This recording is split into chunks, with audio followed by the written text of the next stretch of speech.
Loyd Rawls is one of the world's leading experts in family business succession. He has recently published his latest book, Family Business Heartburn Relief, that addresses the matrix of questions regarding very personal and very technical issues in family business succession. To promote awareness of this deep dive into the critical issues that emerge when the emotions of family are projected into performance-based culture, Loyd has asked his lifelong partner and friend, Dr. Merlot, to reflect on various questions from his book. Dr. Merlot, thank you for joining us today. Before we get started, could you reflect on some of the highlights of being Loyd Rawls' partner and friend for over 50 years?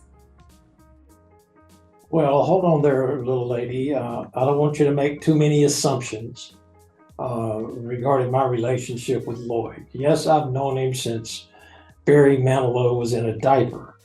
But to say I am his friend and his partner might be a stretch. Okay, roger that. Doctor, I suppose I have read about some of the excitement associated with your joint work on succession planning.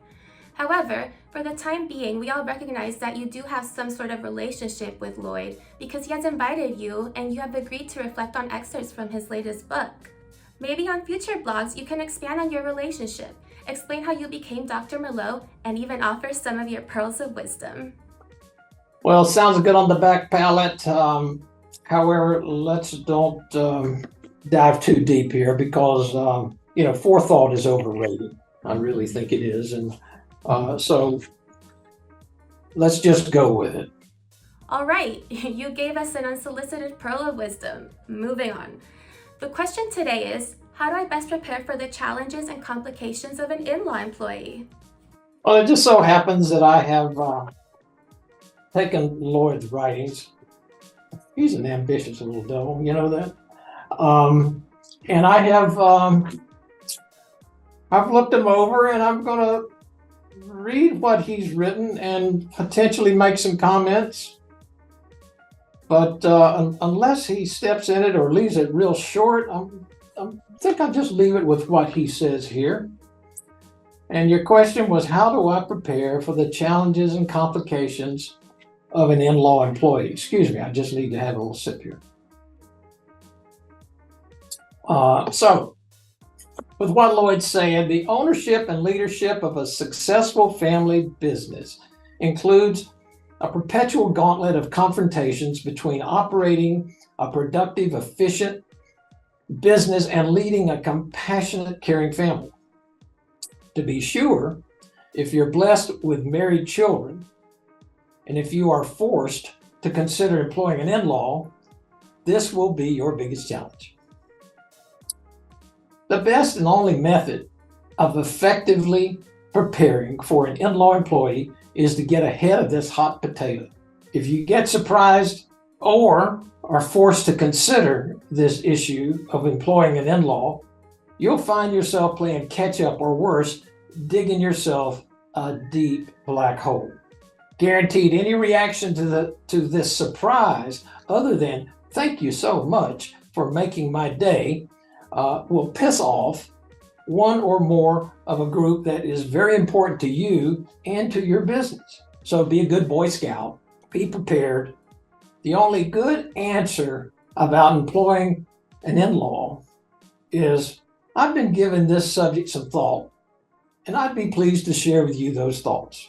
Now, to be ideally prepared prior to a child graduating from high school, have your thoughts about hiring an in-law. Think about the virtue or liability of having their spouse as a special employee. And for God's sakes, don't forget special, because the essence of an in-law employee is that they are married to a special person. Way to go, Loyd. You got that one right. You're a child, and therefore your in-law is special. And it would not be unreasonable to assume that within the in-law lottery and the challenge of operating productive business, you need another special employee like Custard needed more Indians.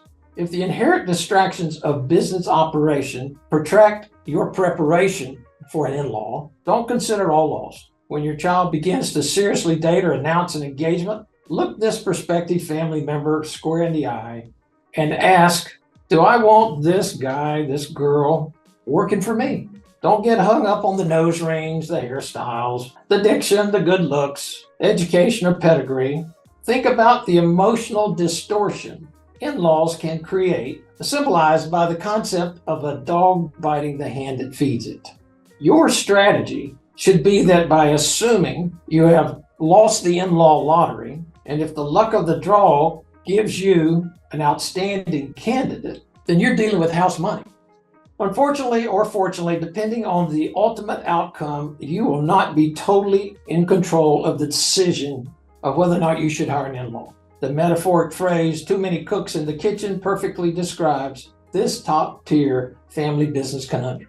Therefore, your preparation will be most effective if you initially address the hiring question privately within yourself. After you've reached some conclusion, I suggest that you expand your discussion to friends or advisors who do not have any emotional skin in the game and hopefully have experience in the exciting realm of family business. Trust me, regardless of your feelings, pro or con, if you discuss this subject with family members before you've had an opportunity to gather your thoughts and make some conclusions, you can open a floodgate and lose control of the discussion. Having developed a solid package of rational thoughts on the subject, you can maintain control of the pace and the direction of the discussion through appropriate framing of questions. Excuse me, time for a little more Merlot here. To your spouse, employed children, unemployed children, and key managers regarding how and when an in-law should be hired. And trust me, they've got opinions. If you conclude that you're open-minded on hiring an in-law or your hand is being forced, the next most important component of preparation will be to formalize conclusions which describe when and how an in-law will be hired. As to when, I would highly suggest that you not allow an in-law to be subjected to the simultaneous adaptation of marriage to your exciting family environment. In other words, don't hire a newlywed. As to when, you should also address if working for your business should be your in-laws' first real job. Trust me, they will be much better family member employees if they've worked as a common law employee for a few years, developed a work ethic, and learned the reality of accountability. Okay, as to how, you and your in-law will only have one chance to make a first impression. A bad first impression in a family business is predictably the curse that keeps on cursing.